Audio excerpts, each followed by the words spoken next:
everybody, and welcome to episode 28 of Thrashcast. I believe I got that right, fellas. Did I? 28? Yep. 28. Awesome.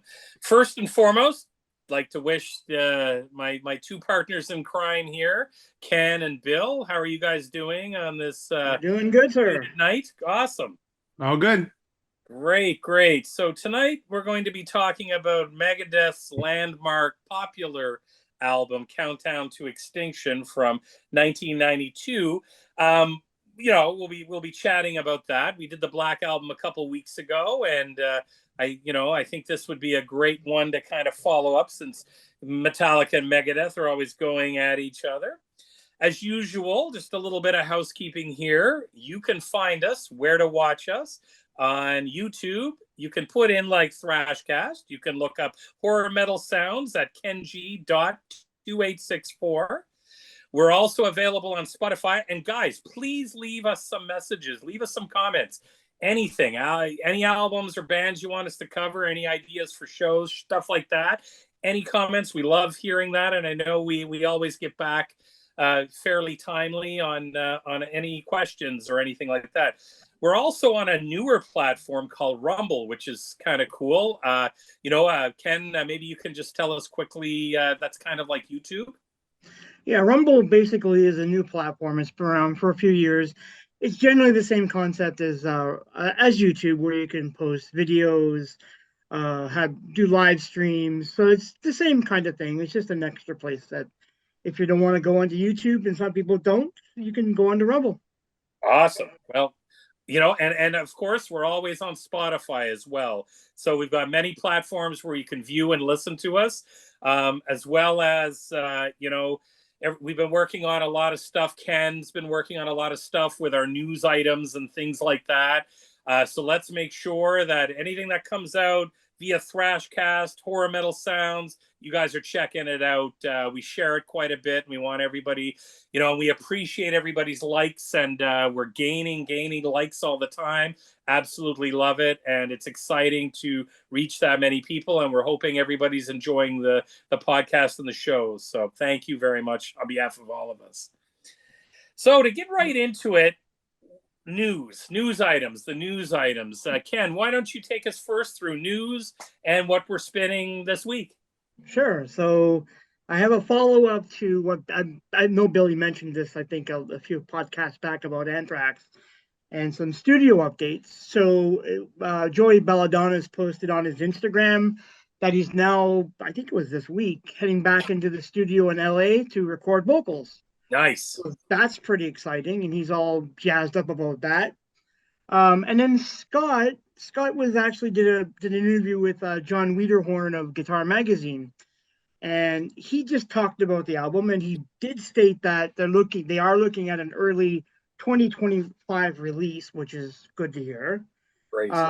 So Scott was quoted as saying that we want this record to really punch people in the face. Okay, that's cool. He also went on to state that there are tons of riffs, grooves, and breakdowns that's going to contribute to a lot of old sounding moshing. So that sounds great. I'm looking forward to that. And just to follow up what Billy said, one of his earlier news items with Charlie Benante talking to Metal Hammer, and then they stated that they are having 3 new songs that are kind of different for the band. One of them is called Edge of Perfection, and apparently Charlie said he's been writing that song since COVID during a lockdown, and he said the melodies and the chords have really stuck with him. Okay. So there's going to be a lot of good aggression on the song. So it sounds like it's good from what I'm hearing here. It sounds fantastic. So I'm excited for this album. I can't wait to hear it. So hopefully that early 2025 releases like January. Okay. I doubt it. I'm sure this probably won't come out till the spring, but you never know. Yeah. So that's all I have for this week. Okay, cool. I love hearing a punch to the face. That's a great teaser. And hopefully maybe in January they'll release a single. That would be wicked, Well, they said they already have like 8 or 9 songs, I think 8 or 9 songs done, according to what he said. Yeah. So I don't know. I mean, hopefully that's a good sign, but you never know. but I'm just gonna keep my fingers crossed that it's like early 2025. But we'll see. Awesome, awesome. Cool. Okay, Billy, what have you got? I got a couple of things. So on the news, one interesting item, people may have already saw it already, but Voivod, who we tend to talk about a fair amount, announced two shows they're doing with the Montreal Symphony Orchestra. So that's pretty cool. They're going to be on the stage with the complete full Montreal Orchestra, and it's where the orchestra plays, the Sal Wilford Peltier in Montreal. So that'll be really interesting. January 29th and the 30th of 2025. So it's still a fair amount away, but I went to buy a ticket and I got a ticket, but they're almost sold out. I was, Wow. or at least the day that I was buying was pretty much sold out. I was picking little like seats like left over on the edges. So it really sold out quick. And that's not the first time for Voivod. They actually, another big Montreal staple is the Montreal Jazz Fest. And so they actually went and did a couple of songs with like jazz instruments playing with them Voivod tracks. And there's actually a live EP that Voivod put out. I have that. It's great where you can actually hear it. So I'm sure we're going to actually get an album version of this orchestra stuff. So I think it'll be interesting. Probably not going to welcome the typical battle vest and black t-shirts into the Sal Wilford Peltier, but I don't know. We'll see. But yeah, so that's for Voivod. And then again, kind of old school thrash here. So I'm excited about this. I've been spinning it quite a bit. The new single, Nasty Savage. So I think a lot of people will remember that name. Yeah. The a new single came out. It's called Schizoid Platform. So it's pretty cool. I've been spinning it. It's very old school thrash. The guitars are fantastic on it. The lead vocal is a bit interesting in the first 30 seconds. So it threw me for a bit. Like if that would have been the whole thing, it would have been a bit weird. But no, it's back to normal vocals through the whole song. So if you find the lead vocal a bit odd at the beginning, stick with it because that's just lasts like 20 seconds. So that album comes out on October 11th. So I'm really looking forward to that. And then while I'm on that topic, another new album or an EP. I know we all like this band, and Jim, you did a review. I'm not sure if for the Thrashcast or not, but Enforced are back already. Wow. But this is Oh, yeah. interesting with an EP. And so the EP is out on October 25th. It's called A Leap into the Dark. So I thought that was an interesting title. I didn't think anything of it. And then they have the first single out already. It's an EP, three new songs and three cover songs. So one of the new songs I wrote, the title track, A Leap into the Dark. You can get it everywhere. Give that a listen to because to me it's death metal. They're taking a stab at death metal, and in the covers, they're actually doing Obituaries, Deadly Intentions. Wow. Cool. To me, I mean, I've only heard like two tracks from it already, but it's very, they went from their unique crossover thrash to getting really death. I'm sure it's just for an EP. The band's having some fun. So, but yeah, highly recommended that too. Those are the two albums I'm most looking forward to in October. Those are my news items. Are we doing spinning? Cool. Or Sure, absolutely. Go ahead. So something I picked up when I was in Montreal, I mean, I'm sure you can buy it anywhere, but I've been really digging this lately. Oh, nice. So Blitzkrieg's first album, A Time of Changes, 1985. And as usual, High Roller Records, who do the best, like re-releases. This thing comes packed with like postcards and giant photos, and you open it up as the whole timeline of the band. But what was really cool about this, the High Roller version, is it actually came with a 10-inch vinyl cool. single of the actual first thing they released, the first single from 1981, 4 years earlier, called Buried Alive. Wow.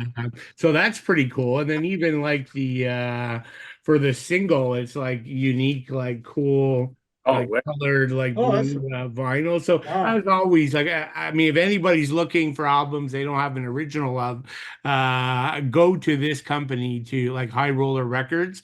They do the best like vinyl reissues in the market by far. They're based out of Germany. And then really quick, I don't know, Jim, you may have showed this before. I don't know if you did, but this is the other thing I'm No, saying. yes. So one is early 80s new wave of British heavy metal, and here I am with like super like aggressive death metal with Niall. wicked. So Niall, The Underworld Awaits Us All, released, I don't know, a couple months ago, but that'll be one of the better death metal albums of 2024. Yep. Awesome, awesome. Well, what I've got, I'll do what's spinning first. I picked up the new Satan CD, Woo. Songs in Crimson, which, Nice. Satan, wicked CD. It's definitely going to be on a lot of lists. It's getting I'm reading a lot of positive comments online.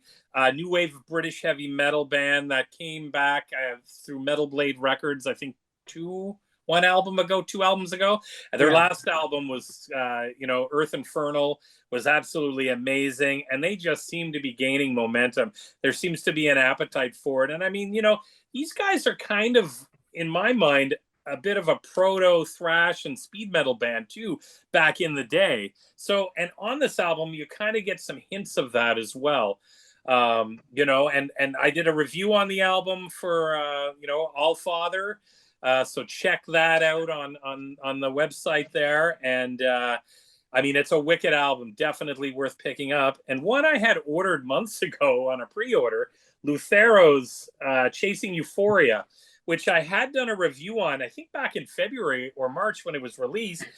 I ordered it from Amazon. It must have sat in my order query for quite a while. And then it just showed up. So finally I got it. I mean, I've been spinning it digitally for the longest time. It is a phenomenal album. And I got to see them. They're a wicked band out of Hamilton.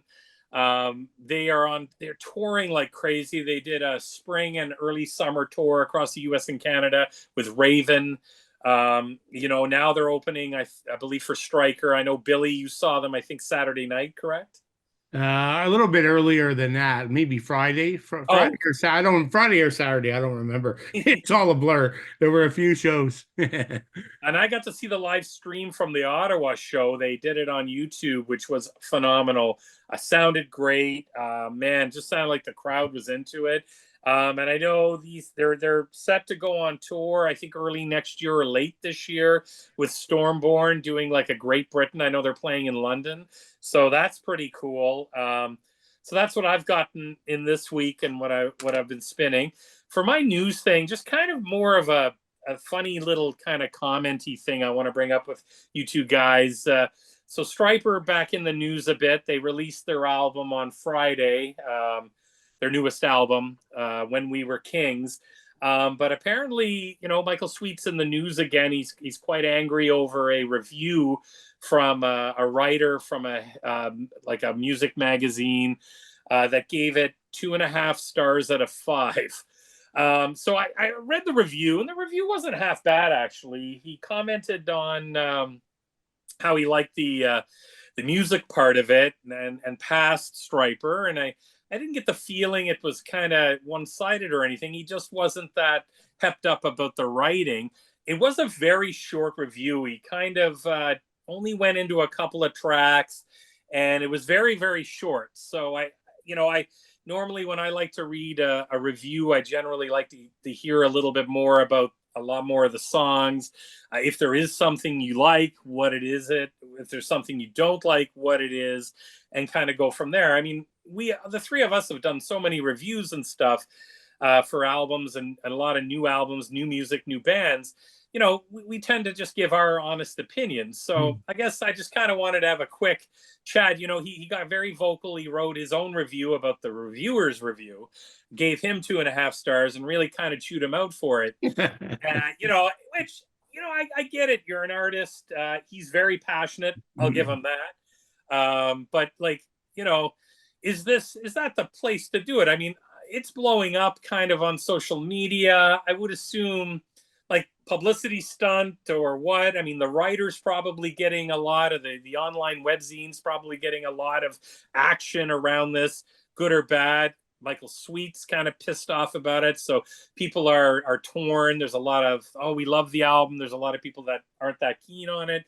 What do you guys think? Do you guys think this is? I think all good or bad, this is going to work out good for both parties. I think. I mean, you're going to get a lot of people reading the review, checking out the magazine, the webzine, and you're going to get a lot of people probably spinning the album to see what all the hubbub's about. What do you guys think?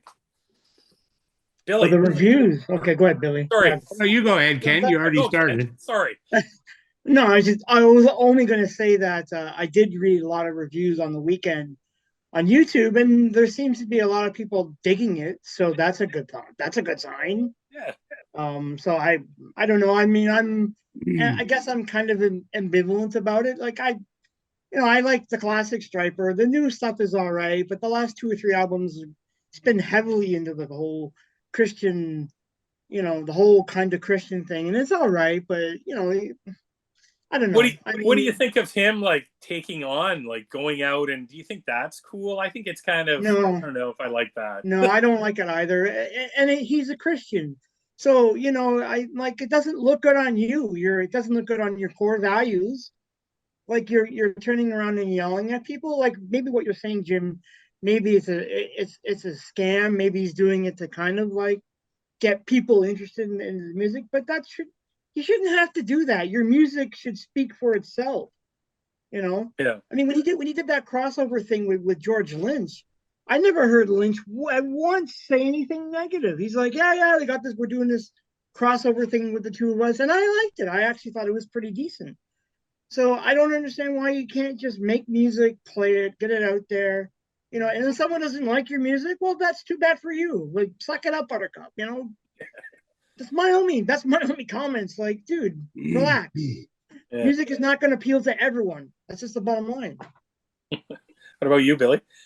Yeah, I guess I'm kind of the same thing, right? I mean, he has a long history of, not being able to take, like, whether it be constructive criticism or criticism. I don't know, this is kind of a bit more of it, right? Like to go out of your way and take the initiative to repost a review. And just basically say this guy doesn't know what he's talking about. And I hear you, Jim, right? Like, I guess all publicity is good. But I think we were talking offline, right? There's probably, with the time he wastes and the energy he wastes on this kind of negative stuff, he could probably find as many new fans by focusing on the positive. And like you were saying earlier, Jim, like, instead of people who are raving about the album going out and congratulating them or posting, hey, thanks for that, he's just focused on all the negative and can't get past it, right? It's just a bad look. It's a bad look for the band. He represents the band. So at the end of the day, like, I kind of see all that, and it actually doesn't make me want to listen to it in a way. It makes me just want to ignore it. So and in all fairness, I listen to a ton of metal like you guys do. I listened to his album twice just to give it a fair shake, and I would rate it, a 5.5, a 6 out of 10. I wouldn't go any lower than that. It's not my thing. So I'm kind of not the guy that would be the guy doing the review for it. I would rather, review the new Satan album. Kind of funny, Striper and Satan, but I would rather do that. It's more my thing, and I can talk a little bit more to it. There's some ballady stuff on there I'm not keen on, but music wise, it's not bad. It's just not my thing. And I think, I mean, the guy was doing it. There's a lot of critique out there. Did he even listen to the album? And I don't think that's necessarily fair. It was a short review. I would have liked it. But I mean, then would have he been more negative? Do you want this to continue on? He wasn't totally negative. The first part of the review was fairly good for him, and then just kind of teetered off. I mean, maybe he scored it low because he's not into it, or maybe this came across his desk and he wasn't jazzed up about it. But I know the guy that was doing it, I can't recall his name, had his resume there spoke of he worked for many publications for many years. So, but I mean, you know, I guess it just comes down to it's art, it's subjective, and everybody's got an opinion. Yep. Very true. Yeah. Anyways, well, we got that out of the way. So anyhow, that's what I've got.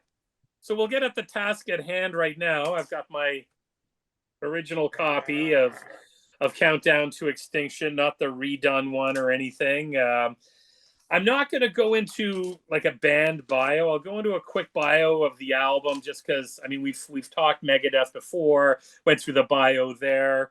I'm going to be reposting our last Megadeth one just to get everybody into the Megadeth mood, you know. And so this was released July 14th of 92.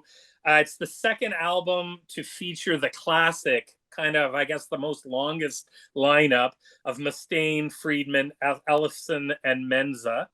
It was the follow-up to the absolute thrash classic 1990s Rust in Peace, which is my favorite of the Megadeth catalog. It's got the cover art by Hugh Syme, I believe it is. Maybe you can talk a little bit of that, Ken? Yeah, Hugh Syme is a great cover artist. He's did a lot of stuff. Like his resume, he's Canadian as well. He's mostly associated with Rush, so he did a lot of the earlier Rush covers. But if you went to Google him and go to his Wikipedia page, like this man's did like hundreds of album covers. Yeah. Like for quite a while. He's more of a graphic artist. So I think a lot of it now is like it's Photoshop with photography. And I like it because a lot of his covers are very, I guess, intellectually stimulating for what he's trying to say for the concepts. Yeah. But yeah, he did this cover. I like the cover for this album quite a bit. It's pretty cool. But Hugh Syme, yeah, he's great. He's a great artist. Awesome. You know, this album debuted at number 2 on Billboard's 200, which was, I think, the highest ranking album for Megadeth. You know, it didn't hit number 1 because Billy Ray Cyrus the same week brought out Some Gave All. So, and that we know that sucks really bad. But anyways, this should have been number 1. It's, you know, to date, it's gone 3 times platinum in Canada. So that's 300,000, 2 times platinum in the US. That's 2 million copies. So, you know, suffices to say this album was and still is their best-selling album of all time. You know, there's been a 2004 remix. There was a 2006 remaster. And then there was a 2012 20th anniversary, all with some extra tracks and some retooling and that sort of thing. What else do I got to say on it? It had 4 singles: Symphony of Destruction, Foreclosure of a Dream, Sweating Bullets, and Skin on My Teeth. And, you know, it was a mainstay, some of the videos on Much Music and MTV at the time. So do you guys got anything like, and it's been highly, before we even get into the songs, I mean, it's been highly, I mean, this is a well-produced album. I mean, it sounds phenomenal, but I mean, I'm going to get into questions, but I kind of thought of a question just as I'm talking here. Do you guys like, when I was re-reviewing, like I have a lot of these songs on the playlist from Megadeth and that being one of my favorite bands, but do you guys like even classify this? Like this is for me more like the Black Album, where it's not as thrashy as the previous album and the previous albums. What do you guys think? Bill, what do you think? Yeah. So the question is it a thrashy or? Yeah. Like, I guess my question is it like we came? I mean, we know Ken liked the Black Album quite a bit. Me and you were a little bit more standoffish. Yeah. I love this album quite a bit, but it's maybe more thrashier than the Black Album. But I don't think it's necessarily a thrash album. What do you think? Yeah, I mean, for me, it was you know, just like the Black Album coming after Injustice, which is my favorite Metallica album. My favorite Megadeth by a mile is Rust in Peace, and so this comes and so it was a huge letdown for me. I'm not a big fan of this album. Like it. I mean, there's a couple songs like there's two songs I really really like. I wasn't a big fan of most of the singles though. Mhm. I mean, I think at the end of the day, this came out what, like a year after the Black Album, Yes. I believe, right? So, I mean, there's no doubt they took notice of what happened. Like, I'm sure Dave basically said, "Let's write something." Like to me, it's the difference between this and Rust in Peace. Like, this is like far more straightforward in the songwriting. It's melodic, it's more commercial, and far less complex. So that I'm sure that was a decision, and so that's what came out. And I'm not surprised it's their best-selling album because it'll broadly appeal to more fans like the Black Album did. But for me, it didn't work. Right? I actually liked Euthanasia, which Mhm. wasn't that different. I like that more than I like this one. I mean, I don't know, just personal taste. Cool. Ken, what's your thoughts? Oh, I love this album. Nice. I think it's a great album. I think it's a good follow up. I mean, yeah, everyone has their opinions, but I don't agree with Billy because I feel like, not that I'm being antagonistic. I just feel that, it makes sense. See, what you guys have to understand as being, and I'm an artist because I've been a graphic artist for years. People change. People want to try something different. You stay in that same shell and you become boring and nobody cares after a while. So change it has to happen. It's just something that happens. Whether you like what happened with Metallica, well, that's too bad. I don't care. That's your problem. Deal with it. That's the way life works. I'm just saying that's the way life works, right? People change. So obviously Mustaine, well, we all know he's such a sucky baby for Metallica. So naturally he's gonna want to write an album, or at least come up with an album that's gonna capitalize on what Metallica did. So Metallica opened the door, Mhm. and then basically Megadeth walked through that same door. Now, the one thing I will say though for me is that I think Mustaine is a smart cookie. He's not stupid. No. I think he knows full well the strengths of Friedman's guitar playing. So, and I've read and many things about this, that they wanted to capitalize on the melodic playing style of Friedman. Well, that's So the only good that's thing about the album is Friedman. right, right. You're Yeah, right, the Billy. rest is all not Megadeth, right? Right, To right. say this is a Megadeth album is an insult. I get that people change. Yeah, I mean, yeah. I would argue I have the broadest taste in music of the three of Mm, us. And so I'm not like because somebody changes, I'm against it. It's just it's not Megadeth, right? To me, it's not Megadeth, and I think the fact that the band went back and they're playing the old style now is sort of proof that it's not about they want to change. It's about them capitalizing on where they can make the most money because they're back to playing the old style again. true, but Billy, though, just to further my point, isn't that what the point is to being an artist, to make money and make a living? So you do change to do those things. Like, Yeah, I mean that's that's all fine. I'm It saying. That's doesn't my mean I only have point. to like that music, right? Like Right, right, right. I don't like the way you said that we have to understand. Like like I understand. Like I just don't like Mhm. the album. Okay, that's fine. My apologies. I wasn't trying to like goad you or Jim into a It just fight. sounded a bit like Yeah. condescending. Okay. Fair enough. Fair enough. I mean, I guess maybe in a broader sense, I was referring to what a lot of people think about, like, thrash bands, especially these two thrash bands changing their sound, and people saying they felt betrayed or they didn't like it or blah blah. More so that, not so much what you're saying. I mean, I get your point as well. It's well taken. I just don't. I just think I understand why they made those changes, and for me, I don't have a problem with it. I think it still sounds like Megadeth. You can't tell me it doesn't sound like Megadeth. It's just not what you're used to, what you got with like Rust in Peace, which is Yeah, it is a masterpiece, it's right? just a watered down, poor version of Megadeth. Well, okay, well, I don't agree with that, but you're entitled to that opinion. That's Yeah, cool. that's fine. Yeah.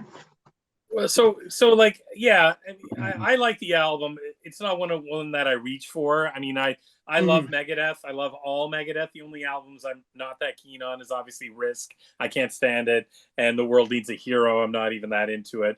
But so that would lead into the next question. I mean, Ken, how do you think the album holds up today, and where would you place it in their catalog?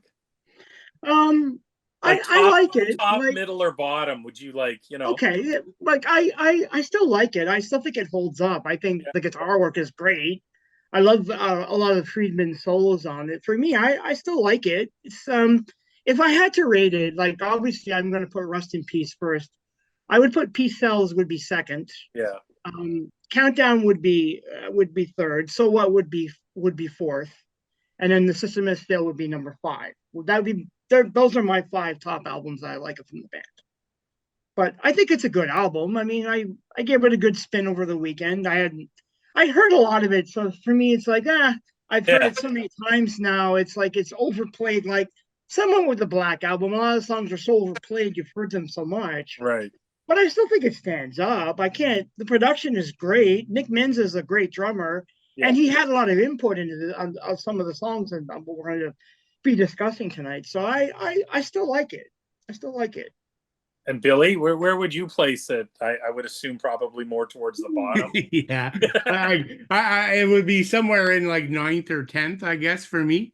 Yeah. Yeah. So the first four would come.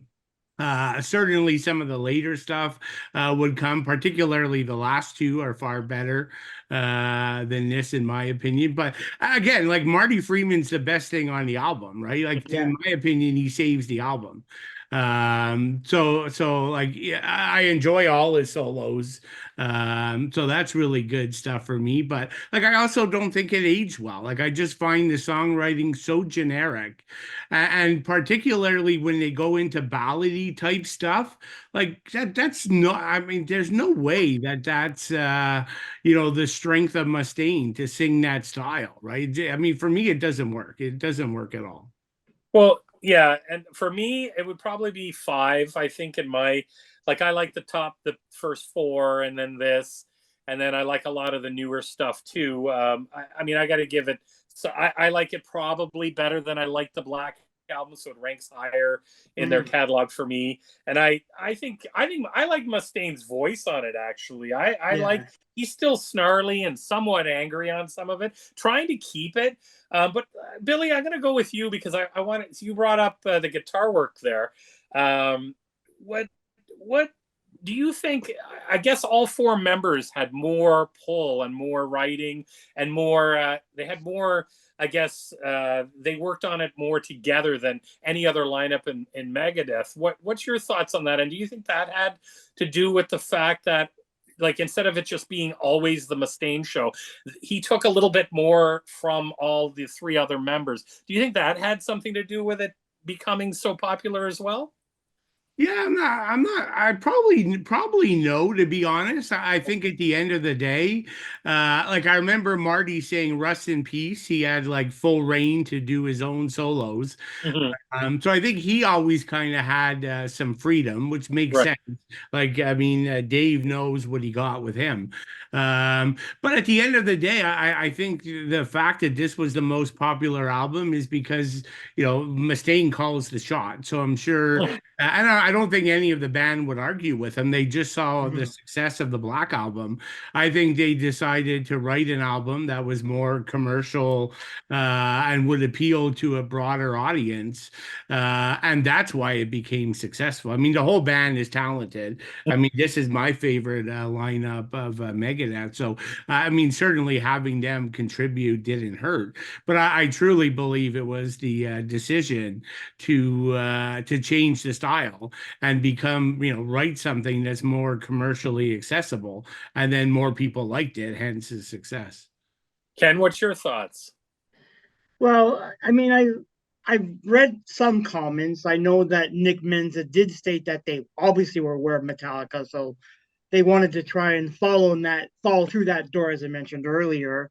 I know even Dave had wanted to allow Max Norman a lot more free hand on producing the album, very much like what Bob Rock did with Metallica. So obviously they were very conscious about that. So, and of course Dave's gonna follow Metallica wherever they go because he was kicked out of that band. So that makes kind of sense. Um, yeah, I don't know. It's like you do what you got to do, I guess, to make music, and not everyone's going to agree with what they want to do. But I'm sure Dave pretty much had the most say on the album. Obviously, It is Dave. It is Dave Mustaine. It's his band. Yeah. But I think this lineup, even what Billy was saying too, this lineup is very special though. It's a really special lineup because Mhm. Nick's a great drummer. I think he doesn't get enough credit on this album. I mean, I don't know. Even Junior's bass contributions. He even mentioned it as well that they did wanted to write an album with more groove to it, and so they were aware of it. They were aware of it. Whether you're copying Metallica, but Metallica opened the door, and every other band, like we mentioned, like even Testament's The Ritual, every band kind of followed that style, changing the thrash style to this. So, and I guess we could be thankful for the fact that they did take Pantera out on tour for this album for a big portion of their American and Canadian dates. And the good thing is, at least they didn't try to emulate a Pantera album, which a lot of bands were trying to do of the time. A lot of thrash bands were trying to do. I love the album. I think it's great. I like it better than I like Metallica doing the Black Album, just because yeah, I think Billy hit it on the head for me, and that is, they did this, then they did, they kind of went a little bit more thrashier on the next album. Yeah, Risk was kind of a risk, but then they kind of came back full circle a bit, and I think the last 3 or 4 Megadeth albums are gone back to good old thrash Megadeth roots. You guys agree with that? Like, I just like it. They're a little bit more stay truer to the form of thrash, especially in the latter 2000s after their whole experimental phase, as opposed to Metallica, who just kind of can't seem to find their way since the Black Album. What's your thoughts, Billy? Yeah, no, I mean, I agree, right? That's what I was kind of saying earlier, that where they stand now is going back to the old ways. So, yeah, like they tried this, more commercial thing. That type of commercial metal is not, in the spotlight anymore. It hasn't been for some time. So they went back, in my opinion, they went back to do what they do the best. Mm-hmm. They could have, if they really truly loved writing this kind of music, they'd still be playing it. Sure. I mean, Dave's not exactly poor. Like he's done fairly well.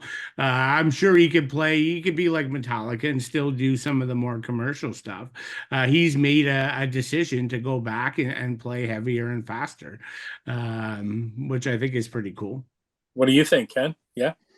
Yeah. Of course, the later stuff is better. I mean, if they wanted to stay on that same path, look what happened with Cryptic Writings. It's an awful Yes. album. So I mean, obviously they proved that's it. You can only take that kind of style for so far. So obviously you go back to the roots, which they did. I mean, they had the hand injury. There was that at one point where the band was going to dissolve, and then he came back. And then I love the fact that they made the System Has Failed, which I think kind of is a return to where I think the return started to happen with the thrash elements coming back into their sound. And like Billy said, yeah, they've obviously went way back to all of that. Even the latest album is actually not that bad. I like it. Yeah, it's a pretty decent thrash album at times. I don't like every song on it, but I think the majority of songs are good. So I mean, yeah, Billy's right. Like they went totally back to the kind of not so retro, but they went back to what made them, I guess, made them great at the start. Well, my only complaint about the new album, I think it's probably 3 or 4 tracks too long. I think, I mean, yeah, no, that's like, fair. Yeah, there's like Mission to Mars on that's a wicked album. And I mean, they only sung one of the new tracks when they were touring for that album, which kind of blows. But like Dave kind of sticks to the same set list that gets kind of repetitive over and over again. They kind of tend to stick to that. But there's a good question too. So Ken, you definitely like it. Billy, what did you think of the latest album? I like it. Yeah. I even like what was before it, Dystopia, right? Dystopia, yeah. Dystopia, Yeah, I like that as well. That So was I good thought it too, was yeah. pretty good. Yeah, I would agree with you. Maybe they could have cut a little bit of the album, but I still thought of the bigger guys, releasing new material. It was pretty good. Cool. I enjoyed it. And people complain that like what was that, Ice-T who was on it, or Yes. Oh yeah, like, that didn't bother me. Like it was no No. deal. No, that's wicked. No, cool. Well, we'll jump back. Always good conversations. I mean, it's awesome, and we always have. I love the fact, there's some albums we all three of us totally agree on, and then there's one, two, or it's just so funny how it works out. And the reason why I really wanted to do this album, because I mean, we could have picked, Peace Sells, and we all would have loved the album, but this one here, where it really opened my eyes when we did the Black Album, and I saw so many comments online about people either really like it or people really don't like it, or it's such a divide. I kind of wanted to get that feel for Megadeth, and it's kind of neat how I think it's kind of cool how Dave, as much as he was in Metallica, and and then he kind of went off and did his own thing, and now I think Megadeth's doing is much better material than Metallica's newer stuff. And it kind of went through. They kind of went through the same thing together. I guess the sign of the times. It's just kind of neat. That's all, and I'm glad we can celebrate that in our own ways. Well, Jim, I don't think this album is as divisive as the Black Album. I think no. From all my research, a lot of people do like this album. Yeah. I think thrash fans are a bit more. I mean, not all, but I find that a lot of thrash fans are a bit more accepting of this album as opposed to the Black Album. I find there's way more people who dislike the Black Album. So that's a great that's point. what I noticed. And I think like in our group, 2 out of 3 thrash fans like this album. It's like that one dentist who always holds back. But it's true. No, I think it's not as big of a change as it was in Metallica, for sure. I mean, there's ballady type songs on this, but there's no real long, full on go ballads like on the Metallica album, for sure. So no, yeah, definitely. So let's just jump right into the album. We'll start going track for track here, and the first song, "Skin on My Teeth." Billy, I'm gonna bet on some songs here that you're probably gonna like, and I'll say it ahead of time. But I don't think this is necessarily one of them. I don't think, out of the singles. Yeah, no, I think you're probably right. Like, I don't know, it's just so, like, I mean, you listen to it, you notice the band has changed drastically, coming off of Rust. I mean, it's just, again, it's just simpler song structure. I mean, outside of Marty's playing, which is spectacular, like he has a solo here at like 140 that, again, right across the album, his solo, like he's so thoughtful in what he does, right? And when it comes to, if you're going to make a more melodic album like this, Marty built his career, like, doing his early solo albums, which were much heavier. Well, maybe not much, but may have been heavier than this album. But his guitar playing was incredibly melodic and expressive. So that comes out here like crazy. But yeah, the chorus, I don't know, it's okay. Like nothing exceptional. Like there's no doubt I prefer Dave. I mean, I don't think Dave's one of the best singers in the business, but I definitely prefer him when he's more aggressive versus when he's trying to sing more melodically. I don't think it works. But yeah, like it's yeah, I mean that's what I think. Yeah, I like this song. I wrote down Angry Dave vocals are more melodic. So you definitely have that, and I like the song. It's the shortest track on the album. Ken, what do you think? No, I like the song a lot. It's a kick-ass speed metal song for me. Yeah. I mean, the solo is the best part of it for sure. Yes. It's the strongest bit. I like the fact that I like Dave's lyrics overall. So I know the song is basically about suicide. And I kind of like the fact that, because the majority of this album, or a lot of the albums that Dave writes, it's all about like political intrigue and military undertones. It's always in the album. It's always in the albums. So I think this is kind of a rare topic for Megadeth for me. Yeah, but I think the strongest part of the song is the solo, of course. I mean, Billy's totally right about that. It's what makes it's simpler. A lot. The song is a lot simpler, but I don't mind the vocals here either. I like the vocals. Yeah, me too. On Skin of My Teeth. So we lead into was one of the singles, and what's neat is they kind of have like a double single to start off the the album with here. Ken, you might as well take away with Symphony of Destruction, song number 2. Yeah, I like this. Now, the reason why I like this song, and I'm gonna talk about this because I think it's important. Dave saw the Manchurian Candidate, 1962 neo noir film, which it's one of my favorite films. It's a classic film.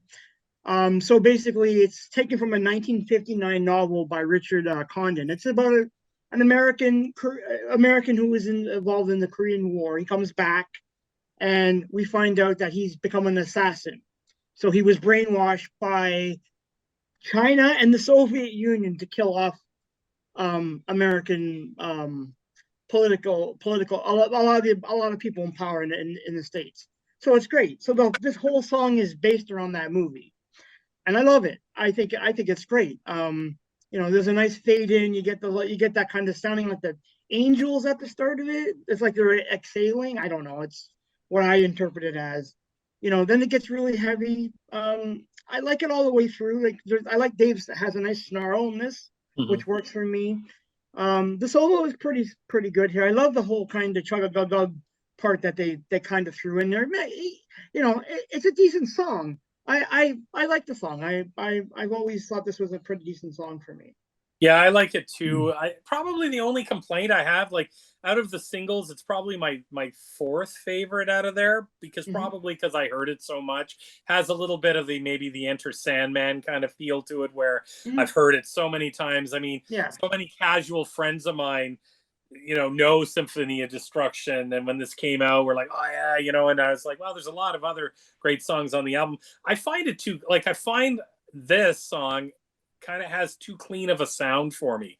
Like when the music, like the dun dun dun dun dun dun dun, and when it stops, it's so clean. I love the first album, so I like the original pressing of it, where it's it's a little off and it's a little rough around the edges. I find this is just, it's very sterile. I love the song. I think it's a great song, but I just find with this album comes a little bit of that sterile feeling with the production on it because it's so perfect. I think you could hear a pin drop, and that's the way it is. Billy, what's your thoughts on the song? Yeah, I actually don't mind it. It's sort of one of the better ones, I think. Although to your point, it's overplayed. Like I probably heard it live like more times than I care to even think about.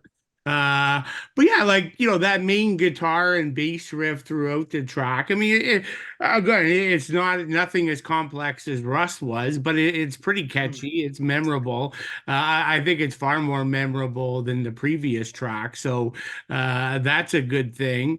And actually, Dave, like, I mean, the chorus, his vocals are okay, but like in the non-chorus sections, I don't mind it. Like he's gone in a little deeper into his vocal range there, which I don't mind as much. So that's okay. And again, the Marty, there's a really cool part in the song where musically where it just transitions to Marty's solo. That's a pretty cool section, the way they went into Marty's solo. That's at like 2 minutes 20 seconds. So yeah, like I mean, there's probably 3 or 4 songs I like on the album. Like this would be maybe the one of the 4 that I like, but the least like. Okay, cool. Hey, no, that's good. So number 3, Architecture of Aggression. I'll start it off here. This is one of my favorites on the album. I love this song.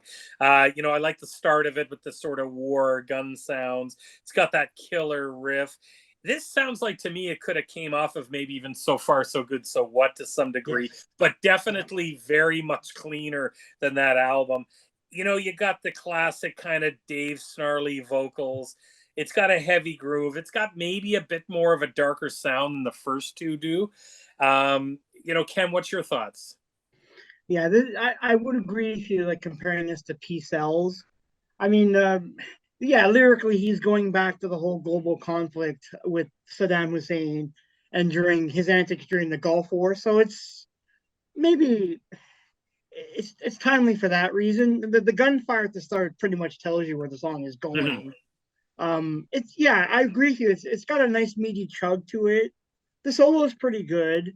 I even like the bass. I even like the Junior's bass in this. I like the song a lot too. It is a lot, like you said, Jim. It's a lot darker of a song. It's a bit heavier and a bit darker, but I think it's pretty solid.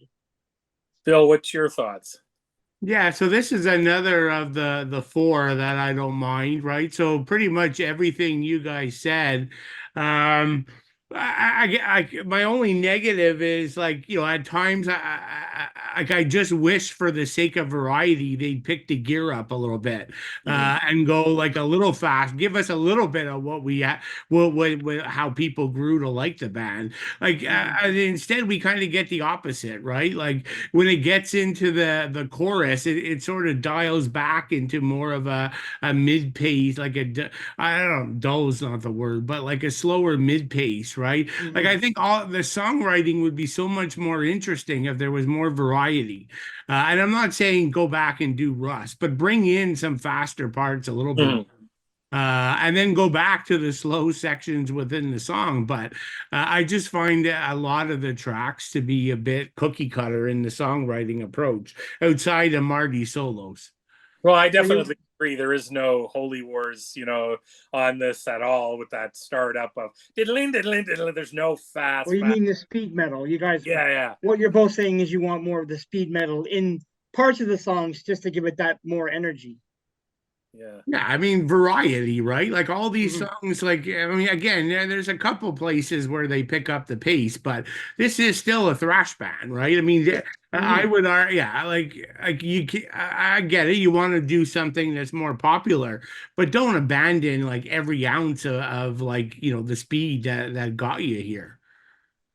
Well, True. that's a good Yeah. point. So we're heading into number four. I'm going to go with Billy since I probably got his idea on this song already. What's your thoughts on Foreclosure of a Dream? Yeah, I hate this song. Uh, I, I mean, this is Dave. He comes in like singing ballad, like it just is painful to the ears. It's just not his voice. Like I don't care what anyone says. Everyone has a sweet spot. If you're a singer, like you can pick your like Tom Araya can't do opera.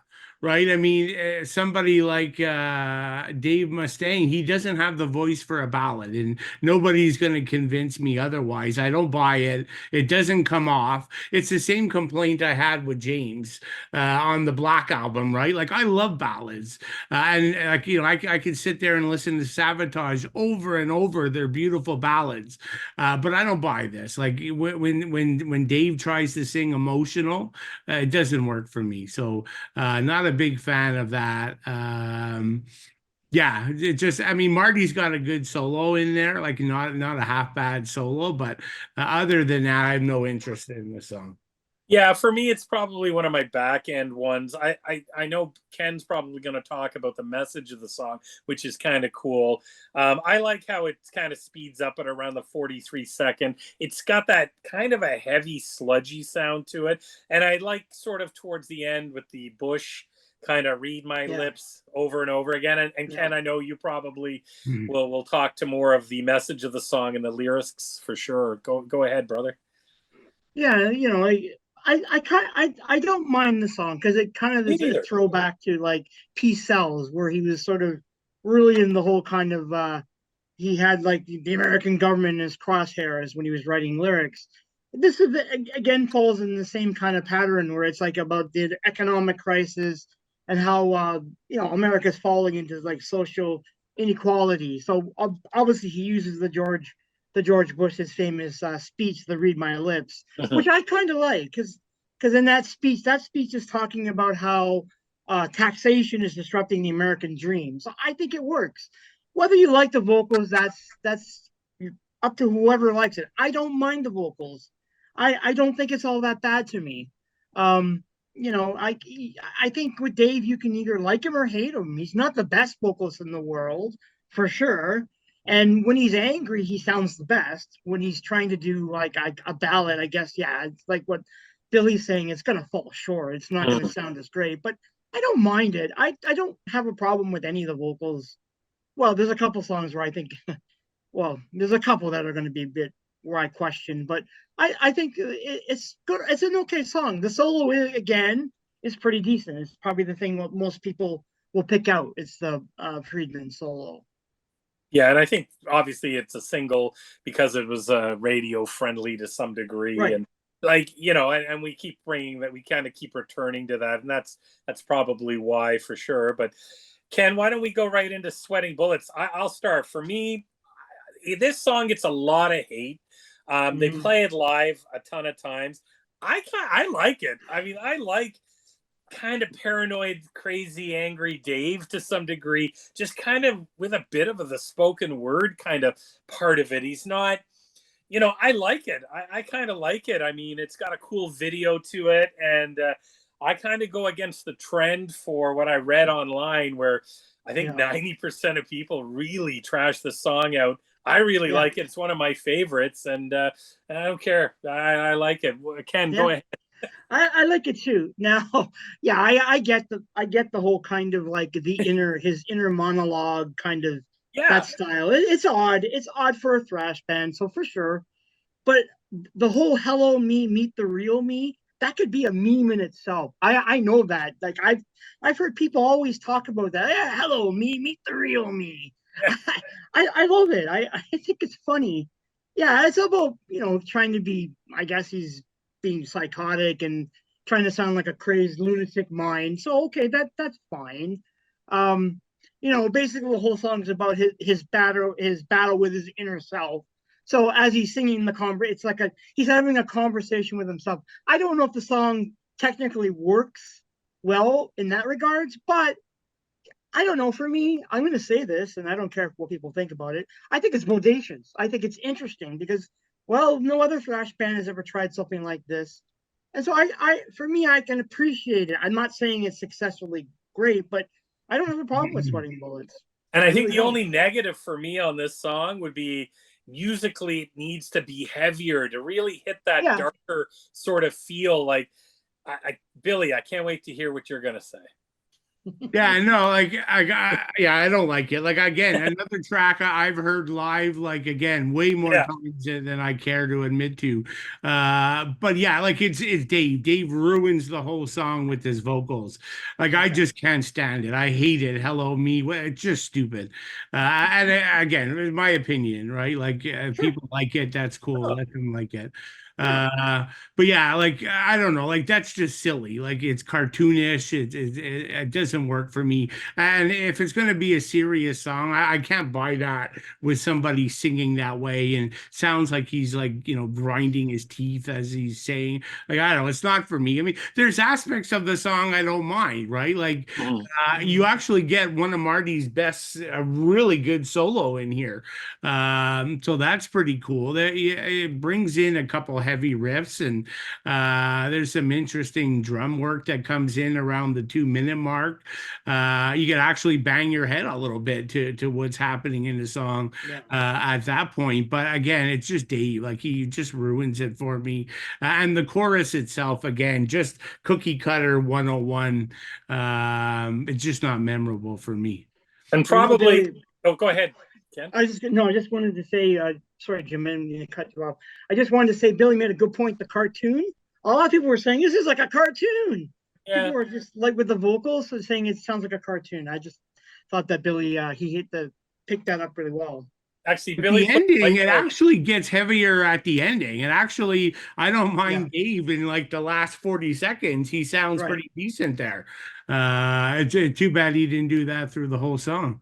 And I guess, like, one of the things that you're kind of got me thinking now is that din, din, din, din, din, it does sound kind of cartoonish, like leading up to where he just says "sweating bullets." It's kind of din, din, din, din. It's kind of, I can see where you're coming from with that. Well, we're hitting kind of the middle of the album now, so we're heading into track number 6. For me, this is another one of my favorites on the album. This was My Life. It's got a good heavy intro. It's got a cool chug mixed with some really cool riffs, I find. It's one of my favorites on it. Billy, I'm going to head right into you. I'm thinking, I'm trying to use my brain power. I think this may be one of your ones you like. Actually, it is, yeah. So this would be number 3. It'd be number three on the album, right? Like, Cool. I mean, it doesn't do what I want Megadeth what I No. prefer them to do, but Right. this actually, I mean, it's got some pretty cool chugging heavy riffs to open the track. I don't mind Dave, like it's not where I like Dave to be singing, but nevertheless, he's got some really good vocal hooks here, and here it's actually the pre-chorus, the chorus. It's not so cookie cutter. It's like in a unique approach that it's almost like earworm like, where it's memorable enough that it just kind of sticks in your head. The guitar lines here, Marty's playing some pretty interesting melodic guitar that's really matching Dave's vocals. They're kind of in sync there. That kind of works. The chugging guitar riffs jump back in. There's some interesting guitar lines taking place in here, like at about the 250 mark. It's kind of unique. And you also can hear the bass chugging through the song in the background, which is cool. Yeah. So yeah, this is like three of the four I like. And actually, you've been pretty good, Jim. I'm jumping ahead, but do you know what the fourth one is? I think so. I think it's either going No, to be. don't say it. Don't say it. Okay, Okay, don't say it. Don't say it. I have it Let's. narrowed down to two. Really? Okay. Yeah. Okay. Cool. Can I just say the two, but you don't say it? I think Okay. it's either Ashes in Your Mouth or Psychotron, but I'm going to leave it at that. Just leave it at that. Okay. Well, I'm gonna tell you, Psychotron is one of my favorite songs on the album, Same with me. and I'll tell you why when we get to it. Well, we're going to zip right through. Ken, you got to tell us about This Was My Life. You got to go. Yeah, I like the song a lot. I agree with Billy. It's got a bit more variety. I think the second half of the song is where it really comes to life for Yeah. me. You know, you get that like from 245 to 313. I love that whole section. It's just the riffs are great. It's gnarly sounding. It's really good. Mhm. I think though here his lyrics is where I think it's a personal song to him because he's talking about that he had a troubled relationship with somebody. So I think he tried to do something that's a bit more clever. Well, I wouldn't say clever, but it kind of works, like what he's trying to say and what he's trying to do. So I think this is a really decent song. So I can see why Billy likes it, and I see why you like it, and I think we all seem to be on the same page on this one. Okay, so we're heading into track 7, the title track, Countdown to Extinction, which I think is a pretty good song. It's got a wicked heavy intro. It kind of slows off after the intro. Judging by the fact that I would assume that Billy this isn't one of his favorites. It's got more of a heavy chug. I find it's got a big of a dark chug to it. You know what? I'm going to save Billy for last. Ken, I want your feelings on this one. Yeah, I like the song, and this is interesting because I was reading a lot of comments online that people were really affected by the song. Really? Because it's about environmental concerns. It's also about big game hunting down animals and killing animals. So it's got some really good lyrics to it. The title of the song actually was actually suggested by Nick Menza. So he read an article in Time magazine which was actually entitled "Countdown to Extinction." I don't know what the article was about, but they took that title and they used it for the song. So I think that's kind of interesting. Mm-hmm. I think it's great. I love the opening. There's a nice meaty riff at the start for me. I actually like his vocals here. I like when he sings "Countdown to Extinction" at the 239 mark. You get that little speech that they threw in there, sort of kind of like Metallica, kind of like Enter Sandman. They threw that in there, and it's kind of interesting because it's all about animals becoming extinct on the planet. I kind of like that. I think it's a pretty good song. Billy, your thoughts? Yeah, I mean, well, it's not in my four, but No. it's okay. Like, yeah, I think, like Ken said, the opening has a good riff.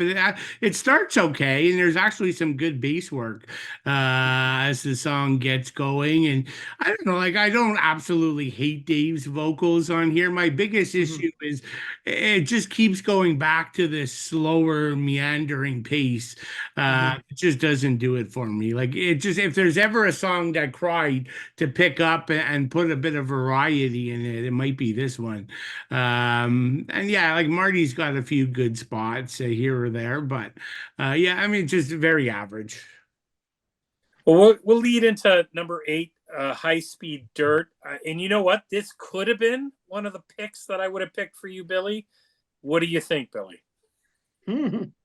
Uh, well, it's interesting. Yeah, I kind of forgot about this one, right? So this one's actually a bit of a faster track. So here's five. A bit of a faster track, so I appreciate that, especially after the previous song. This one's has some feelings of older Megadeth, but Yes. very. I still think there's it's being restrained, and the aggression's toned down. We're not getting old Megadeth, but it definitely has features of the older Megadeth, which is pretty cool. So, yeah, I mean, Marty has an amazing solo at 210. Like he kind of steals the show.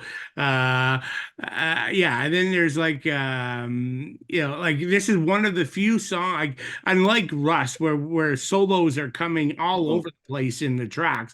Most of these songs, there's only one good solo section. This track, you actually get Marty ripping, a solid 2 times. So that's pretty good. So yeah, like there's that second solo at the very end. That's really good, but it's fairly quick at the same time. But at least they're giving it back. They're passing the ball to him a couple times. And Ken, your thoughts? Yeah, I like the song. Obviously it does hark back to like the speed metal style of Megadeth, so it's kind of cool. It has a nice frenetic opening, which is cool. The riffs are really good here. I like all the riffs on the song. Obviously it's about which is odd. You'd listen to the title and you wouldn't think skydiving, but the whole song is about skydiving. So that's a little bit of a different point of view for Megadeth and for Dave. Yeah, the solos are okay. The one thing about this song I noted is that a lot of adrenaline sports junkies have adopted this song. So a Really? lot of like people who ride BMX competitions and stuff, and all the thrill junkies have adopted this song as like some kind of anthemic song to what they're doing, which I thought was kind of funny. But I think this is a pretty solid song. It's playful. It's playful enough for me, and it's entertaining. Yeah, I like it too. It's one of my favorites. I just to echo what you guys said, definitely more of a nod to the classic, but definitely not, full on classic Megadeth. More thrashier this song probably on the album than a lot of the other songs. So that really hits it kind of as a top song for me. Just the same as you guys. It's got some great solos in it, and great guitar work, and that's where you win it. I mean, that's Megadeth's kind of bread and butter, with the snarly, mean vocals. So we're heading into number 9, Psychotron. Ken, I'm thinking this is one of Billy's favorites, but we're going to go with you first. Ken, what do you think of this song? See, I love this song because it's based on the Marvel Comics character Deathlock, and Cool. it's a comic book character that I absolutely love. And I have a huge run of 1970s comics based on the character who's like a half human, half cyborg assassin from the future. So they sort of take it from here. I think it's a really badass song for me. I love the lyrics. I love when he says part bionic and organic and not cyborg, call him Psychotron. I love that. And I love the solo. The solo is really good here. It's a simple song, but I like it. It's a feel good. I wouldn't say feel good, but I like it. It gets me pumped up. Yeah, I like it too. It's one of my favorites. I like that heavy intro, and that riff is just amazing. And I like Dave's vocals. He's kind of talking through singing, if that makes sense. I kind of like that. And the mini solos are awesome. It's got a really heavy groove. This is one of the highlights of the album, and probably one of the more underrated songs, because I don't think it gets a ton of love. Like, people just focus in on the 4 singles on this song, maybe 5 if you count song 11, is fairly popular as well. Billy, what's your thoughts on Psychotron? I'm betting this is one of your favorites. Nope. No. No, not a big fan.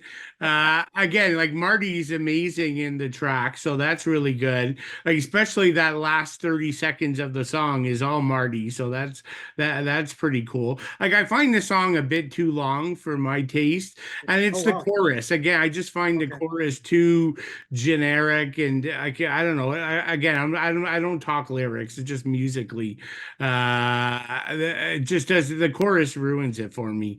But again, Marty does some excellent guitar work in the track, but yeah, it overstays its welcome a bit for me.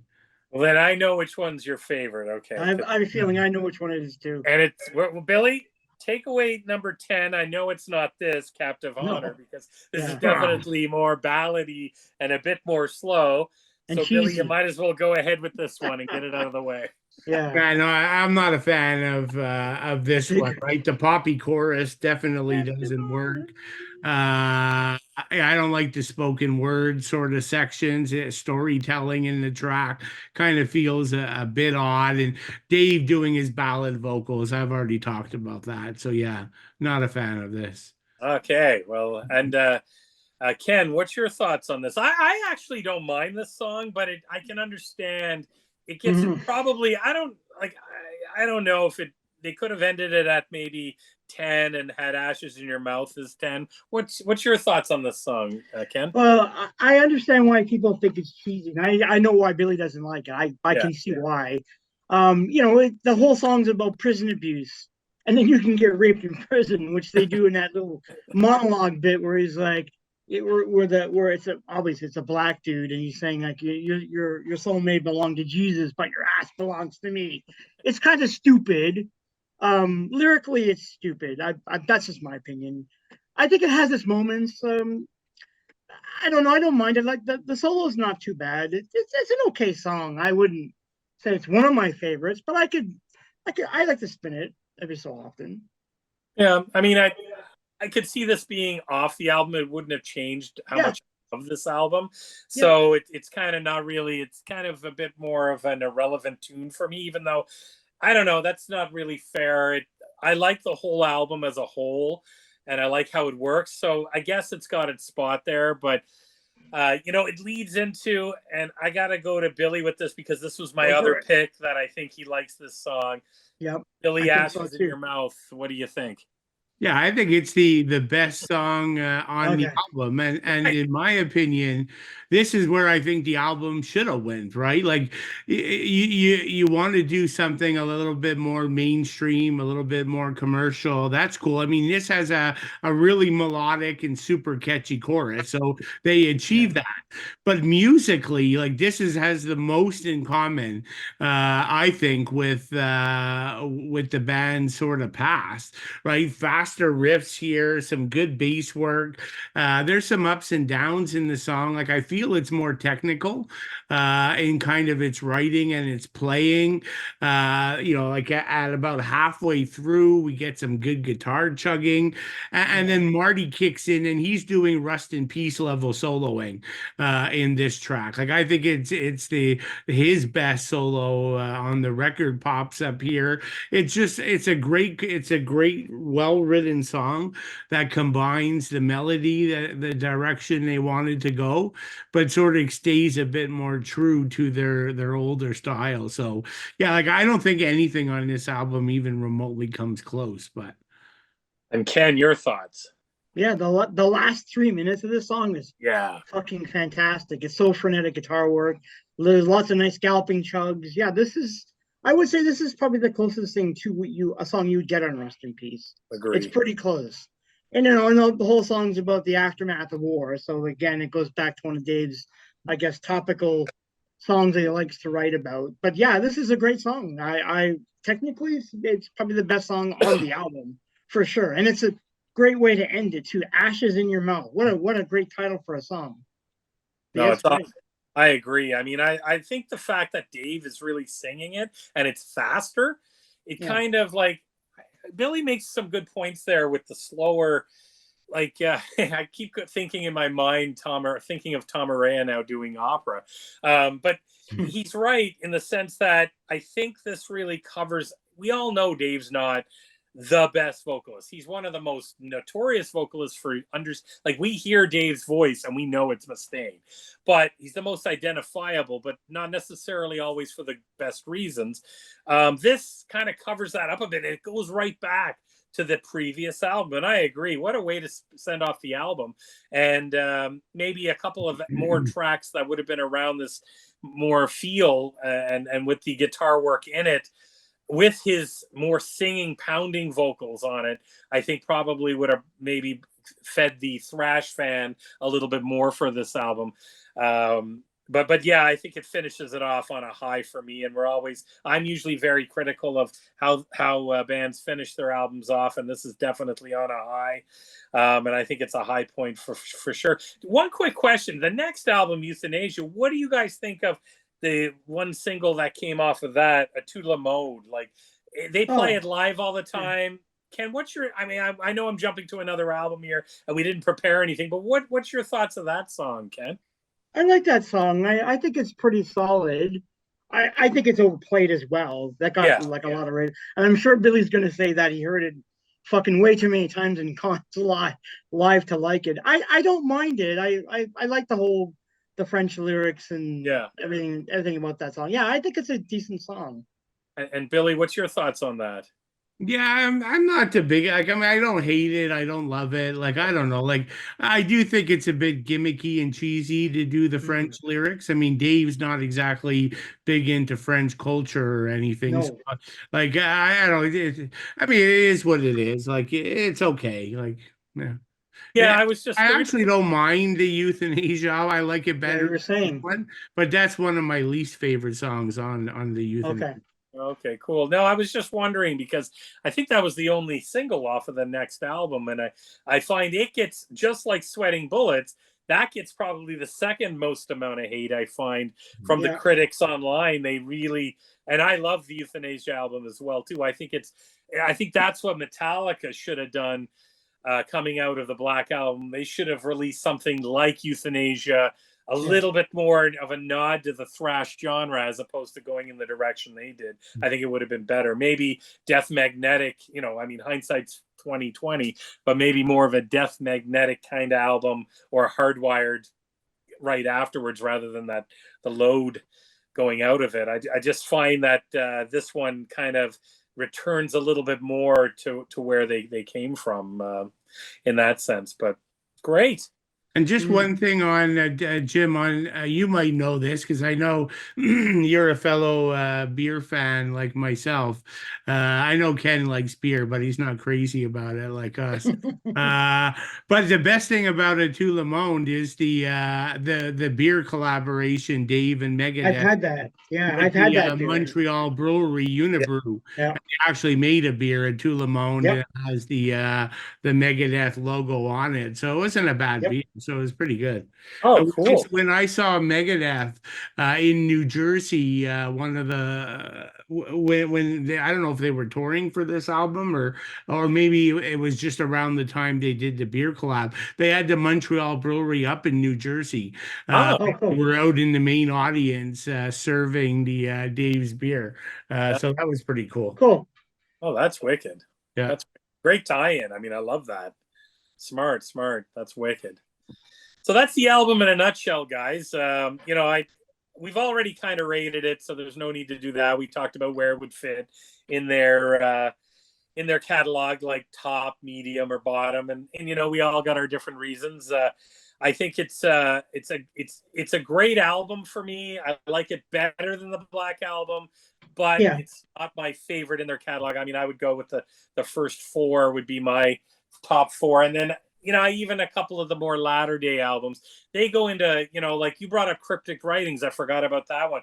That was a bit of a stinker too. I didn't like The World Needs a Hero, and I wasn't. Yeah, that's terrible too. I didn't find anything off of Risk was any good. Risk. Terrible. What's your thoughts, Billy, on those three albums, eh? Yeah, sorry, what three albums? Cryptic Writings, like the. Oh yeah, no, I agree totally. Yeah. Not even worth talking about them. Yeah. but Billy, do you like The System Has Failed? Is that an album you liked? Yeah, it's not bad. Yeah, it wouldn't be in my top like 6, but it's okay. It was a good return for sure. Yeah. Yeah. And Chris yeah. Poland played on that album, so I think it's kind of interesting. That's one of the reasons why I like the album so much. Cool. So we came up with top 10. We haven't done kind of a best of top 10 in a while. So we came up with a collective agreement that we would do the top 10 albums of 1992 for each of us. Metal, thrash, death, whatever. Your top 10 albums you were passionate about. Who wants to go first? I'll go first. Okay, great. The floor is yours. All right. So 92 was an interesting year for me. Because I was, being a huge thrash fan, and you start getting exposed to different kind of styles of music and things that were coming out. Obviously, for me, as I mentioned, I love industrial metal, so that was something that really captivated me in the early 90s. But so I'll start with number 10. So I really like the Rollins band. I really like End the Silence. I really got into that album a lot. It was the first time I actually was really introduced to Rollins band. I know he had the punk band and all that, like Black Flag, but I'd never really listened to Black Flag. So this was my first exposure to Henry, and I love this album. I saw this concert live at the Masonic Temple in Toronto. It was great. It was a really good show. I had a fun time. On stage, he's so insane. There was one dude, like a stage diver, who kept getting up into his grill.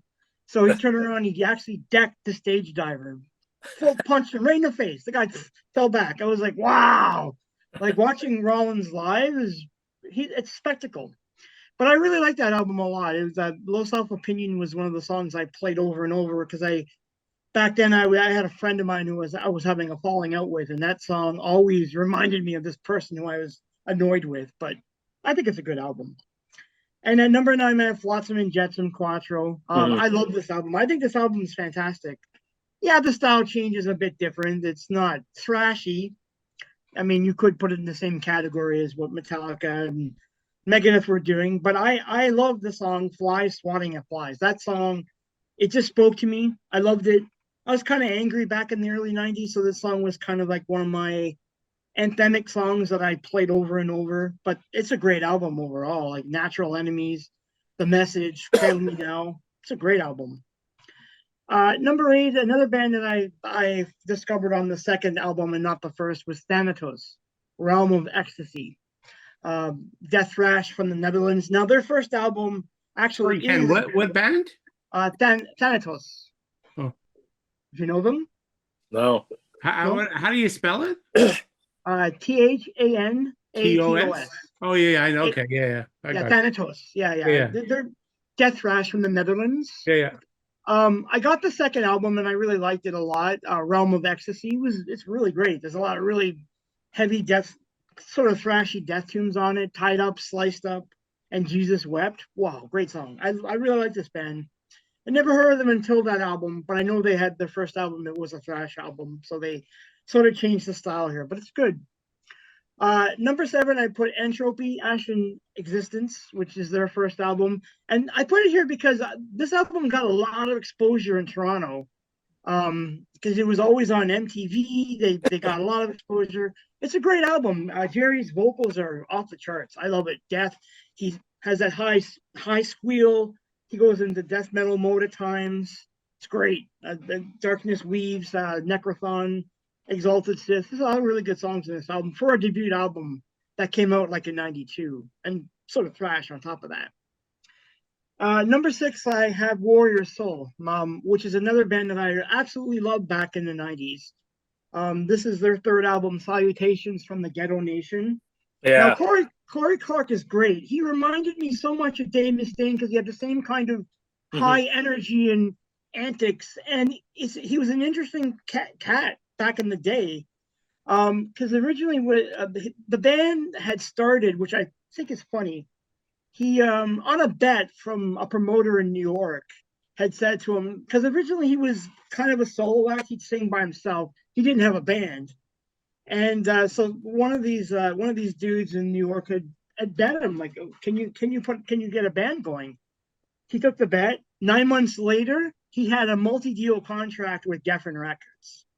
And that like led into like Last Decade, Dead Century, Drugs God of the New Republic, and then this third album, which came Salutations from the Ghetto Nation. I love this album. I saw them live. Oh, you saw them live? I've never seen them live. They opened for Queensryche for the second album. Oh, cool. Okay. I would have loved to see these guys live. I just want to say for the record that they're one of my favorite bands. So really, you like them? and I would take that album. It didn't make my top 10, but it was my honorable mention. But I think it was a million times better than the Megadeth album we just talked about. Well, I would agree for a non-thrash album, like doing something that's melodic and still can, it still has some balls. Like that's a good album. Yeah, I mean, I think they were a great band. It's just too bad that they kind of petered out at the end of the 90s. I know they're still around. He's got the band together, but it's not the same. But those three first albums are fucking classic. Yeah, they are. I totally love them, all three. Corey Clark's just a bit too extreme, right? He burned all his bridges, like people, it was. I saw them. They played one year at Wacken, and you have like 90,000 people there. I saw them at a stage with about 16 people. Okay. Because the German people, like a lot of them, just think he's just too crazy, like his personality, and nobody even showed up. Like he was so disgusted, he didn't even want to play. Like, he's terrible attitude, but brilliant singer and brilliant band. I absolutely do. I totally agree with you. They deserve so much more respect, not for his antics, but for the music. Yeah, for the music. Yeah, good call. And number 5, I have 9 Inch Nails, Broken. I love this album. I totally got into Trent Reznor. This is such a great album. I love all the songs on it. When I bought this at HMV, I played it nonstop. I totally love that album. It's one of my favorites. And then number 4, I put DC. I mean, Legion is a really good follow-up to the first album. I mean, there's a lot of really, really good songs on here. Like In Hell I Burn, Behead the Prophet, Dead But Dreaming, Repent to Die. Like I could go on. It's a really solid death metal album for '92. Mm-hmm. And number 3, I put Napalm Death, Utopia Banished, a band that I was listening to from the beginning. Mm-hmm. And another great album, Dementia Acts. The whole album is really good though. Like Christening of the Blind, The World Keeps Turning, Judicial Slime. It's great. What a really good album. Loved it. Number 2 is another band that I heard for the first time on this album, and that's Helmet in the Meantime. I love these guys. Paige Hamilton. I love his guitar playing. I love the meaty guitar tone. I heard these guys from Drew Masters' Meat magazine because he had covered them in one of the magazines, and I was like, oh, it's cool. But in the meantime, Ironhead, Give It Up, Unsung, these guys are great. And they're from New York, so they got that kind of Anthrax kind of punky vibe to them, which is one of the reasons why I like them. Never a dull moment with that band. This album's great. Yeah. And at number 1, I have to go with Ministry of Psalm 69 because it's the album that I listened to nonstop in the 90s. When this album came out, I played it every single day. And a lot of my friends in art school were into this stuff. I had a good buddy of mine that I met in art school who was a huge industrial metal fan.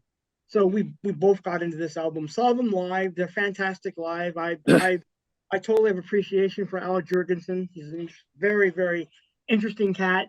I even bought their T-shirt for this album. Jesus Built My Hot Rod. And I got a lot of people like, "What the fuck are you wearing? Why are you wearing this shirt?" It's funny, but it's back in the day. But this is a great album. It has some fantastic songs. Just One Fix, Jesus Built My Hot Rod, New World Order, Psalm 69. I love this album. Totally one of my favorites. But that's my top 10. Cool. I think we had 2 the same. Cool. And but I totally blew it on Warrior Soul. I can't believe it. I'm like sitting there going like, oh shit, I remember that. And I have up to Salutations, the first 3 albums. I don't have anything after that, I don't think. I own all their albums. I have them all. Oh, cool. Billy, what's your top 10 of 92? Yeah, so the 90s was interesting for me. So like Ken, it's not going to be a thrash list.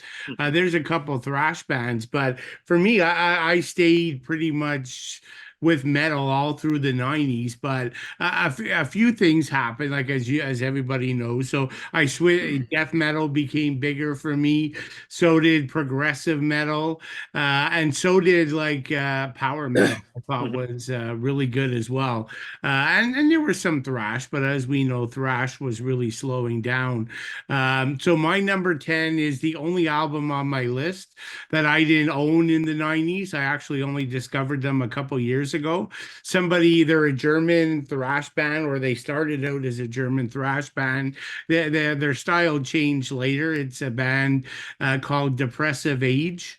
Okay. And their first album, First Depression, really cool. Like the musicianship is excellent here. It's sort of technical in nature, just really good songwriting, interesting twists and turns. Vocals are a bit punkish, but it's just such a killer album. It's something I only discovered a few years ago when someone from Germany introduced me to it. So that's my number 10. Number 9 is one of my all-time favorite power metal bands, and so there were a lot of good power metal bands in the 90s that weren't so cookie cutter, but as a result, they weren't as well known. So I picked a band that I loved called Elegy, Elegi. They're from the Netherlands. So this was the album Labyrinth of Dreams.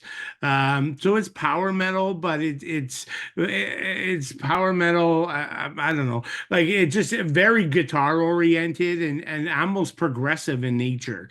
Like some of these like good power metal bands were verged on not not as progressive as Dream Theater, but they brought in elements of that. So again, not your cookie cutter European power metal at all, but oh man, the whole catalog is just amazing. So Elegy, if you don't know those, check them out. And then number 8, speaking of progressive, I had to go Dream Theater. I was a huge Dream Theater fan in the Mhm. 90s. So images and words. So I think everybody knows about that. I won't spend Good too album. much time there. And then still, one of my favorite styles, technical thrash. You could always count on Mekong Delta. So they had some great tech thrash with an album called Kaleidoscope. So we talked about them a lot. And then I'm going to get into my next 6. They're all pretty heavy stuff, which is really where I spent much of my 90s in the death metal camp. But number 6 borders death and thrash, Demolition Hammer, Woo. Epidemic of Violence. So just great death thrash mix. It's heavy, fast, intense, everything you love about metal. Number 5, I'm going Sodom, Tapping the Vein. We talked about, Yes. the band, but again, this is them, their death metal album. So I'm following a bit of a trend here.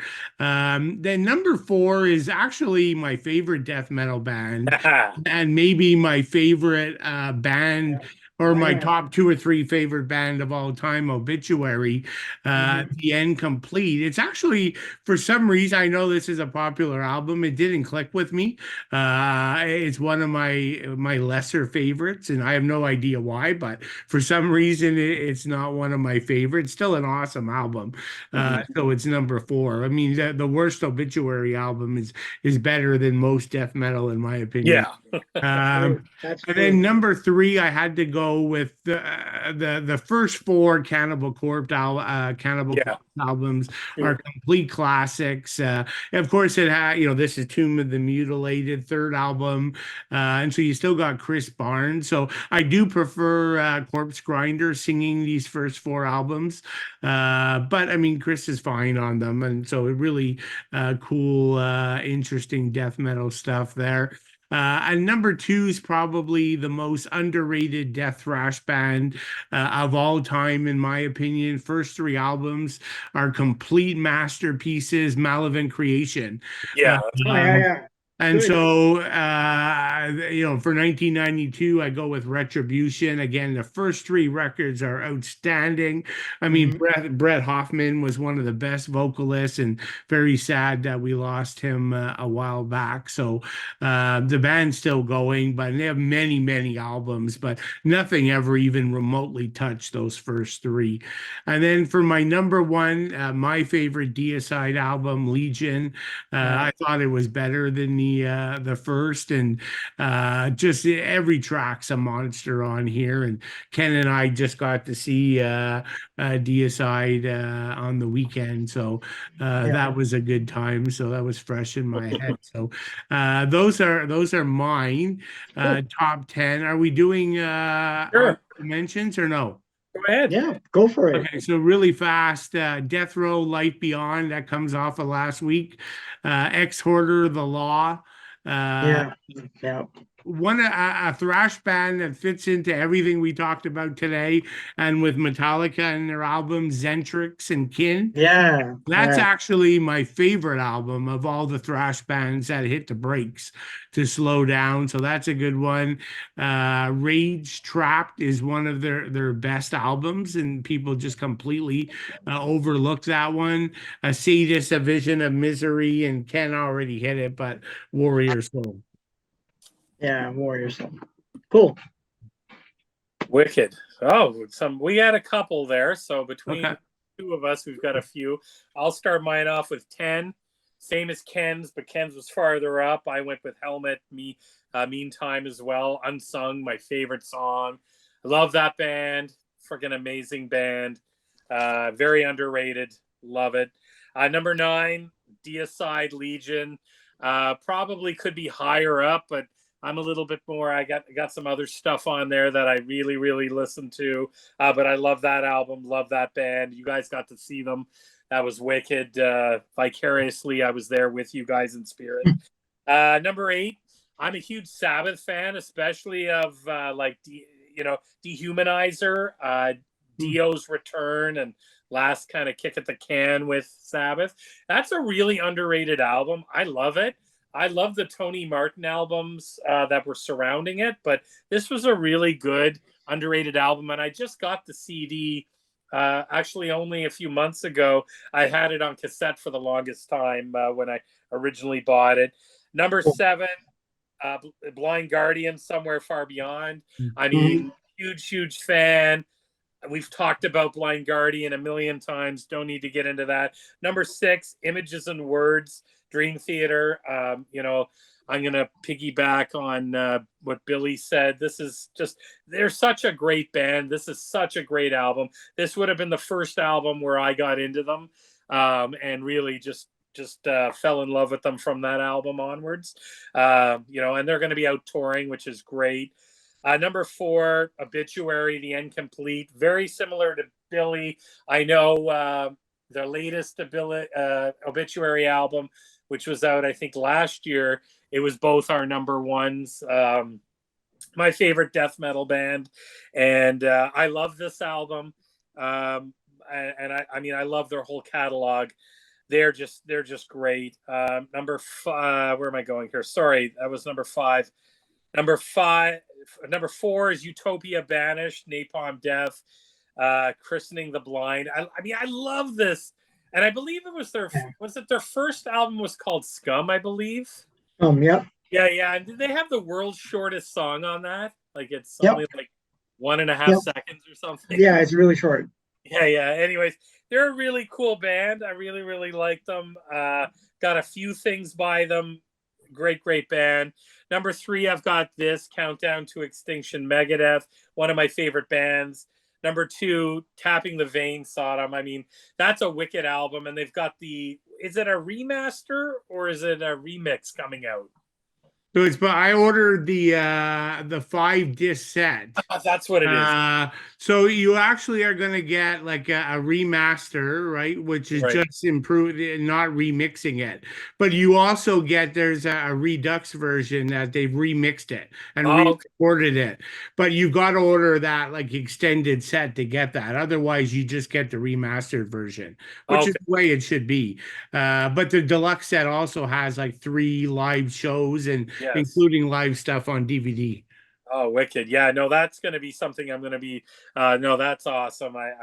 What a great landmark of an album. And my number one, you guys would probably, get mad, but I love Vulgar Display of Power, Pantera. Oh, that's a good choice. Huge Pantera fan. I mean, Cowboys probably my all-time favorite, but Yeah. this is definitely no slouch of an album that took them into No. it's a great, great album, and definitely, and it's funny because some of my, I've got the Flotsam album. I had that in there originally. I had the Art of Rebellion by Suicidal Tendencies. I just couldn't get it in there to make it stick. Urban Discipline by Biohazard, and the Body Count album. Their debut was wicked. That was really cool to kind of have that come out. And I got to admit, with Ken, I really like Ministry as well. That's a great album, a great, great album. So, and I remember when it came out, yeah, Jesus Built My Hot Rod. Everybody, Great song. what the hell? And it just, great, great album. So, no, some good I stuff. tried it. I went out and bought that album and I played it a couple times and just didn't like it. That's all right. Well, it was. I still own a copy of it as a result. Yeah, it's weird because when '92 hit, you had like pretty much the death of hair metal. So a lot of the stuff was coming in super fresh. And that was one of the ones, you had Pantera coming in with their sound. You had like bands like the industrial metal coming through, like 9 Inch Nails, like you said. When was Marilyn Manson's first album? Was it around this time? Because I know 91. I think it's 91. Yeah. Was it an EP or was it a full? Was it the American Family? Yeah, he had the EP first. That was earlier. So like you had all this kind of pseudo stuff coming in, and it was like I agree. I mean, Trent Reznor is pretty cool, and I love 9 Inch Nails. So I did love Primus though in the in the early '90s. Yeah. Well, that's a wicked one as well. So I guess did we lose Ken there? He froze up. Did Ken freeze up? Oh, he froze. Yeah. Yes. He usually unfreezes fairly after about 30 seconds. Oh, he went out, I guess. He's okay. Coming back. I'm back. Oh, okay. There he is. There you are, Ken. Ken didn't he didn't like my comment when I said I like Primus in the early '90s, so he took off. I didn't even hear you mention Primus, but that's Primus is a cool band too. Yeah, that was a band I loved in the '90s. Right. And they started like 90, 91. Hey. Something, yeah. My name is Mud, Wyona's Big Brown Beaver. You can't beat this stuff. No. Very true. So, that's the end of our show. Ken, you've got the ball for the next show. Do you want to announce what we're doing next? Yeah, absolutely. So we will be doing Defiance. Nice. 1992. Beyond Recognition. Recognition is our next album. And this will be a cool one to do because you and Billy are somewhat familiar with it, but I'm not. So I'm going to be coming in like as soon as we're done. I'm going to be doing a little bit of research on this album and listening to it probably for the first time. So we'll have a little bit we've got 2 veterans and then there'll be me kind of this album really cold. So we'll have to, that's going to be a cool one to discuss. I can't wait. Do you guys have anything else about Megadeth, Primus, Ministry, anything else? I'm all good. No. Good stuff. Well, thanks a lot, everyone. And on that, we'll bid you adieu and everybody have a good night. See you later. Good night.